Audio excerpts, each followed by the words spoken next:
Deuteronômio capítulo 6, do verso 1 ao 7. Eu coloquei no meu coração, nestes últimos dias, gastar um pouco mais da minha vida falando sobre paternidade e maternidade. Eu tenho 3 filhos, os 3 casados, tenho 3 netos. E os 3 filhos são apaixonados por Jesus, estão envolvidos no ministério. As minhas noras são apaixonadas por Jesus. Os meus netinhos são apaixonados por Jesus. Eu saí outro dia para ver meus netinhos brincando na piscina e peguei um batizando o outro em nome do Pai, do Filho e do Espírito Santo. Eu disse, maravilhoso isso, certo? Eu vou ler um texto e eu quero que vocês entendam esse texto. Moisés está com 40 anos. Com quantos anos Moisés está? 40 anos. Desculpe, 140 anos. 140. 120. Depois você procura lá. Coloca lá no Google, né? É 120 ou 140, que eu confundi agora. Acho que é 120 anos e 40 anos que ele tinha saído do Egito. Isso mesmo. 120 anos e 40 anos que eles tinham saído do Egito. Ele tirou o povo do Egito. Eles estão nas campinas de Moabe, muito perto de entrar na terra prometida, só que Moisés não vai entrar. E Moisés tem uma preocupação. E qual é a preocupação de Moisés?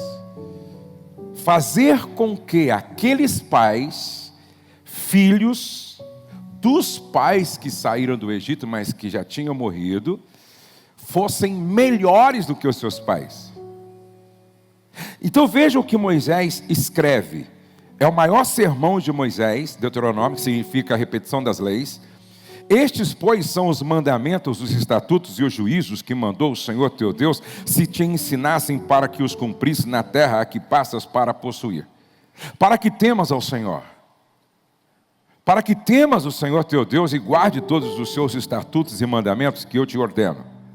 Repete comigo. Tu e teu filho e o filho de teu filho. Escreve aí, responsabilidade geracional. Responsabilidade geracional. Tu e o teu filho e o filho de teu filho. Não pode parar em você. Isso tem que ter continuidade. Todos os dias da tua vida, e que teus dias sejam prolongados. Ouve, pois, ó Israel, e atenta em os cumprires, para que bem te suceda e muito te multipliques na terra que mana leite e mel, como te disse o Senhor, Deus de teus pais. Ouve, Israel, o Senhor nosso Deus é o único Senhor. Gente, esse texto para o judeu é tão sério, que o judeu coloca num pergaminho, no mezuzá, aquela peça que vai no umbral da porta. E o mais ortodoxo, toda vez que sai ou entra em casa, ele toca e beija.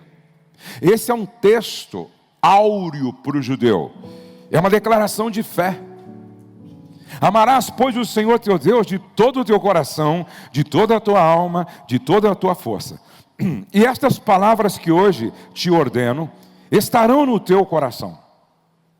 Estarão no teu coração, pai, estarão no teu coração, mãe, porque depois tu as inculcarás a teus filhos, e delas falarás assentado em tua casa, e andando pelo caminho, e ao deitar-te, e ao levantar-te. Então, presta atenção. E delas falarás assentado em tua casa. Diga, em casa. Não é no templo. É em casa. Não é na sinagoga. É em casa. Não é na escola, é em casa. Ah, Josué, mas naquela época não havia sinagoga, naquela época não havia templo.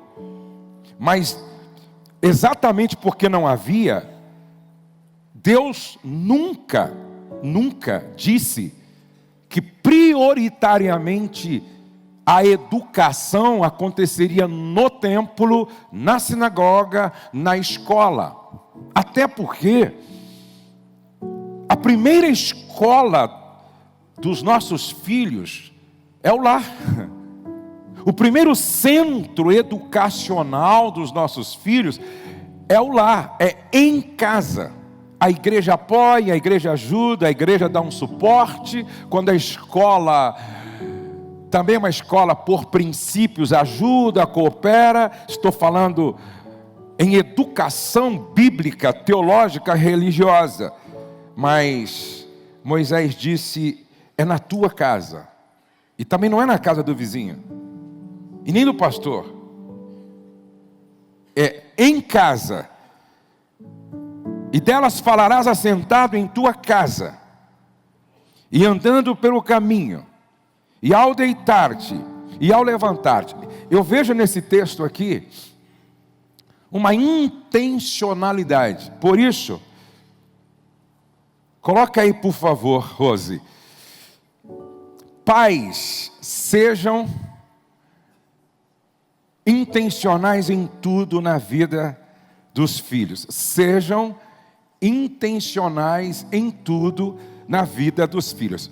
Eu penso que não fica bom a filmagem com esse telão assim. Então, nesse telão você pode deixar só casamento é uma viagem, por favor.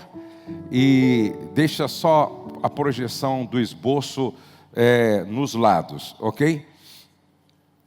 Então preste atenção. Isso tem a ver com intencionalidade também. Pais, sejam intencionais em tudo na vida dos filhos. Vamos dizer juntos? Pais, sejam intencionais em tudo na vida dos filhos. Vocês observaram como Deus é um Deus com muita intencionalidade em tudo o que Ele fez, em tudo o que Ele faz? Por que Deus pintou o céu de azul e não de laranja? Por que Deus pintou a floresta de verde e não tudo branco? Por que Deus colocou perfume nas flores? Olha só que coisa interessante. Aí a gente vê Deus dando a fórmula como deveria ser feito, por exemplo, o óleo da unção que serviria para ungir o sacerdote. E aí você fala, por que Deus mandou colocar perfume no óleo da unção? Nós temos uma memória olfativa, gente. A neurociência diz que quando você estuda para uma prova, tendo ao lado uma essência, quando você for fazer a prova, se você levar esta essência para cheirar, ela te ajuda a lembrar de tudo que você estudou. Deus é um Deus intencional nos mínimos detalhes. Por que tem 4 estações? Você já olhou para o seu corpo e fez uma análise? Por que Deus fez você assim? Você sabe para que serve o seu cabelo? Para quem tem. É beleza estética e toca térmica. Por que o seu ouvido, a sua orelha é assim? É uma concha acústica para captar o som para o ouvido. Olha que coisa interessante. Por que tem pelo no seu nariz? É um filtro. Por que a sua mão é desse formato? É uma garra. Não poderia ser diferente. Você sabia, se você cortar o polegar do seu pé, você perde o equilíbrio? Olha como Deus fez tudo com um propósito, com uma intenção, com um objetivo. Agora, você já leu os evangelhos e prestou atenção na intencionalidade de Jesus? Nada do que Jesus fez, por exemplo, aonde ele foi, era aleatório, por acaso. Por que Jesus fez o seu primeiro milagre público numa festa de casamento? Por que não foi no cemitério ressuscitando o morto? Por que não foi num leprosário limpando o leproso? Por que não foi multiplicando pães e peixes num lugar ermo, alimentando multidões. Por que foi numa festa de casamento que marcava o início da construção de uma família? Será que não havia uma intencionalidade de mostrar para todos nós que casamento e família é a prioridade das prioridades no coração do Pai? Por que Jesus escolhe Cafarnaum como o seu quartel general e como a base operacional do seu ministério? Por que Jesus escolhe Cafarnaum? Cafarnaum tinha uma localização geográfica estratégica. Cafarnaum estava situada na margem noroeste do Mar da Galileia, uma região central e movimentada na rota comercial entre diferentes cidades e países. Isso facilitava a disseminação rápida de suas mensagens e milagres. Cafarnaum dava acesso a diversas populações, sendo uma cidade fronteiriça e um centro comercial. Cafarnaum atraía pessoas de diferentes culturas e origens. Isso permitia a Jesus alcançar uma audiência, porque naquela época não havia Instagram, Facebook, rádio, televisão, jornal, revista. E Jesus alcançava assim uma audiência diversificada, incluindo judeus e gentios. Por que Jesus deixava os discípulos vê-lo orando? De tantos discípulos ver Jesus orando, um dia eles chegaram e pediram: mestre, nos ensina a orar. Por que Jesus, como último ato antes da cruz, lava os pés dos discípulos? Não poderia ele fazer um milagre num palanque, numa plataforma em Jerusalém, fazer um milagre provocando uma situação midiática para que todos dissessem: ele é o cara? Não, ele se recolhe no cenáculo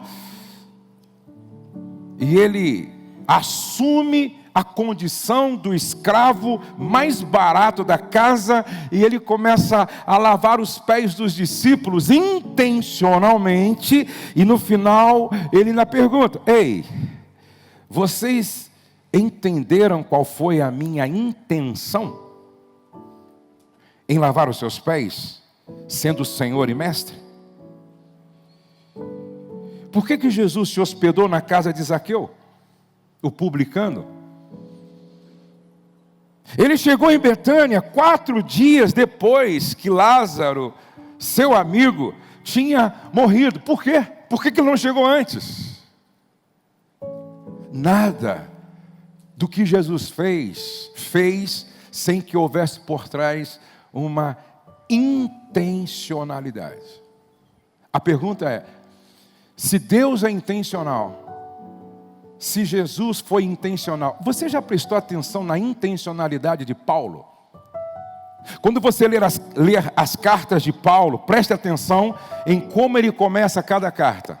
As pessoas acham que Paulo pegava uma pena e ia escrevendo aleatoriamente. Não.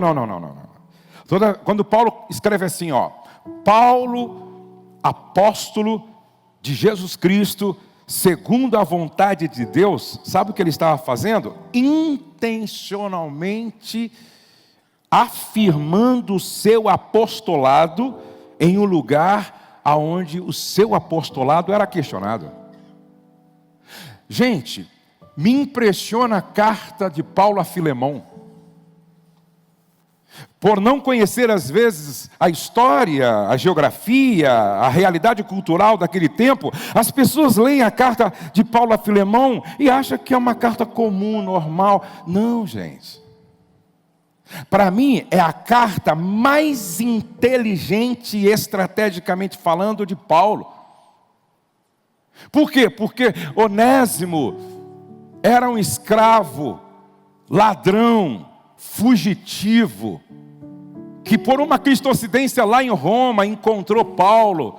Paulo levou a Cristo. o discipulou, ele se tornou um cooperador do apóstolo Paulo. Só que chega um momento em que Paulo diz: você tem que voltar para Filemão. Só que um escravo fugitivo, naquela época, quando capturado, o seu destino final era a morte da forma mais brutal possível. Voltar para o meu Senhor como um escravo. Por que é bem provável que ele tenha roubado? Porque para sair de Colossos e chegar lá em Roma, tinha que ter dinheiro. E é provável que Onésimo era um escravo até então de confiança, que mexia com as finanças do Filemão, o fazendeiro. Aí Paulo tem que escrever uma carta onde cada palavra tinha que ser escrita intencionalmente para entrar no coração, na mente, na alma de Filemão. Ele tinha que convencer Filemão, convencer a esposa de Filemão, convencer o filho de Filemão, conhecer os da casa de Filemão, convencer os líderes da fazenda de Filemão para receber Onésimo não como um escravo, ladrão, fugitivo, mas agora um irmão em Cristo que se converteu, nasceu de novo, foi discipulado e agora é um obreiro. Isso não é fácil? Não era fácil? Então preste atenção desde a primeira e a última palavra de Paulo. Veja, Paulo, quando vai no Areópago, existe uma intencionalidade. A forma como ele fala com o rei Agripa, quando chamado, existia uma intencionalidade. Se Deus é intencional, Jesus foi intencional, se Paulo foi intencional, se hoje os caras do marketing hoje se usa o neuromarketing, tudo há uma intencionalidade. Agora, por que como pai você não é mais intencional? Por que você como mãe não é mais intencional com seus filhos? Por que vocês como pastores não são mais intencionais? Você precisa ser, passa aí, Rose, você precisa ser mais intencional.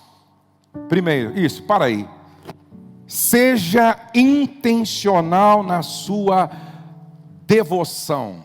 Seja intencional na sua devoção.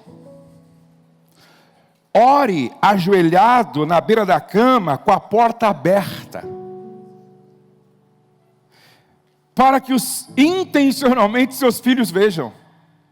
Leia a Bíblia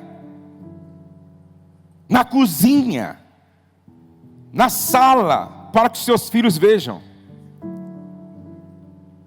Ore com o seu cônjuge publicamente em casa, para que seus filhos vejam. Coloque o seu filho ao lado na igreja e adore ao Senhor para que seus filhos vejam. Seja intencional na sua devoção, Mulheres, vistam de uma forma honesta, decente e com pudor, para que as suas filhas vejam. Segundo, seja intencional quando orar e ler a Bíblia. Terceiro, seja intencional nas suas declarações de amor. Eu me lembro que em um aniversário da minha esposa, eu escrevi um poema para ela. E eu poderia ler esse poema lá no quarto, na nossa intimidade. Eu fiz questão de ler publicamente quando os meus filhos estavam em casa, em torno da mesa, para tomar um café no dia do aniversário dela. E eu li esse poema para que todos eles vissem. Intencionalmente eu vou ensinar meus filhos como é que se trata uma mulher no dia do aniversário dela. Como é que celebra a vida do cônjuge. Declara o seu amor ao pai, declara o seu amor à mãe, declara o seu amor aos filhos, declara o seu amor ao sogro, à sogra, declara o seu amor. Gente, presta atenção. Deus poderia, quando Jesus saía das águas batismais, quando o Espírito Santo desceu em forma corpórea de uma pomba, Deus poderia cochichar no ouvido de Jesus: você é o meu filho amado, em quem eu tenho muito prazer. Não, ele falou de um jeito que muitos ouviram, por isso foi registrado. Você precisa ser intencional nas suas declarações de amor. Seja intencional na forma como você honra seus pais. o Douglas, a Letícia, sempre vão lá em casa no Dia dos Pais. E muitas vezes quem entrega para mim o presente no Dia dos Pais não é o Douglas nem a Letícia, mas é o Joaquim, é o Davi, é a Luísa. Quem entrega o presente em nome do Pai. Qual é a intenção? Estão ensinando os filhos como se deve honrar o Pai. Seja intencional na sua forma de cultuar na igreja, seja intencional na forma de tratar as pessoas. Eu fui jantar com o meu netinho Joaquim. E ele gosta muito de comida japonesa. E ele come comida japonesa como se estivesse comendo doce.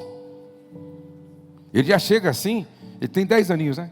Ele já chega assim e diz, 10 joy para mim.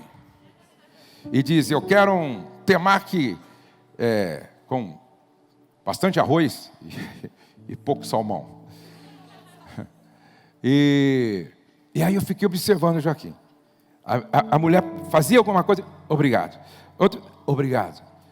Obrigado. Ele dá obrigado para tudo. Obrigado. Obrigado. Obrigado. Não, obrigado. Você quer? Não, obrigado. Pega, obrigado. É bem provável que ele está observando muito a mãe. É bem provável que está observando muito o pai. Há uma intencionalidade nessa educação através da contemplação. Isso aqui é poderoso. Preste atenção. Seja intencional quando você estiver no carro e só tiver uma vaga lá no estacionamento e é para deficiente.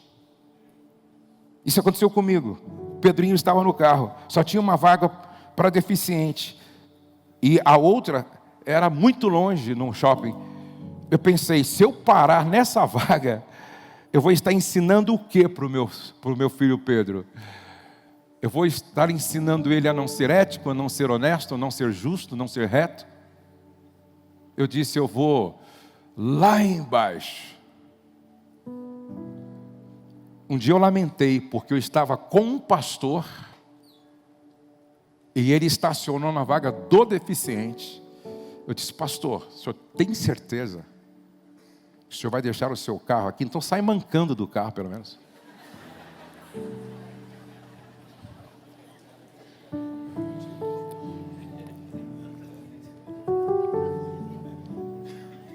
Vamos correr. Segundo ponto que eu quero considerar com vocês: pais, não cobrem dos filhos o que eles não veem em vocês.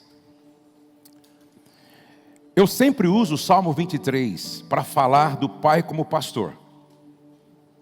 E no Salmo 23, o pastor guia pelas veredas da justiça. Por amor do seu nome, isso tem a ver com reputação. Então, guia pelas veredas da justiça por amor do seu nome. Então não basta apenas ter reputação, tem que ter caráter. Não basta só ter caráter, tem que ter reputação. E são duas coisas inseparáveis: reputação e caráter, caráter e reputação. Então presta atenção. Como é que eu vou guiar pelas veredas da justiça se eu não sou justo? Não, deixa lá por enquanto, Rose, volta lá, por favor. Presta atenção. Como é que eu vou guiar pelas veredas da justiça se eu não sou justo? Como é que eu vou guiar pelas veredas da honestidade se eu não sou honesto? Como é que eu vou guiar pelas veredas da integridade se eu não sou íntegro? Como é que eu vou guiar pelas veredas da santidade se eu sou um pornógrafo, um adúltero, um mentiroso?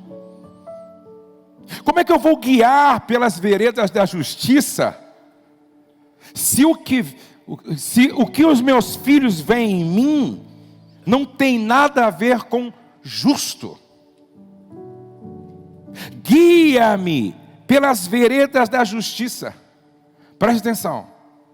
Um filho jamais vai dizer ao pai, como uma ovelha: Guia-me pelas veredas da justiça, se ele não ver aquilo que é justo na fala, no comportamento e nas atitudes do pai. Guia-me pelas veredas da fidelidade, se eu estou traindo minha esposa, traindo meus filhos, traindo meus amigos, traindo a Deus. Como? Então presta atenção, é por isso que Moisés disse assim: olha, antes de colocar na cuca, encucar estas palavras nos filhos, que elas estejam em você, que eles vejam esta palavra vivida por você. Próximo ponto agora, terceiro: pais, levem a sério os prejuízos da ausência paterna. Quando Moisés diz: olha, se sentem em casa, para falar do que eu estou falando para vocês, dos mandamentos do Senhor, andando pelo caminho, para falar dos mandamentos do Senhor, ao deitar, para falar dos mandamentos do Senhor, ao levantar, para falar dos mandamentos do Senhor, ele está dizendo: não tem como fazer isso se você não reconhecer que o tempo é a moeda de maior valor que se investe nos filhos. E se você diz assim para mim: pastor, o meu problema é que eu não tenho tempo. Não é falta de tempo, é falta de compromisso com prioridades ordenadas. Presta atenção, não é falta de tempo. Você sabe como os nossos filhos soletram amor? T-E-M-P-O. O tempo é a medida do amor. Então presta atenção: pais ausentes, filhos emocionalmente doentes. Pais ausentes, filhos sem direção, sem destino. Pais ausentes, filhos perdidos. Presença vem antes de presentes. Eu digo isso desde sempre.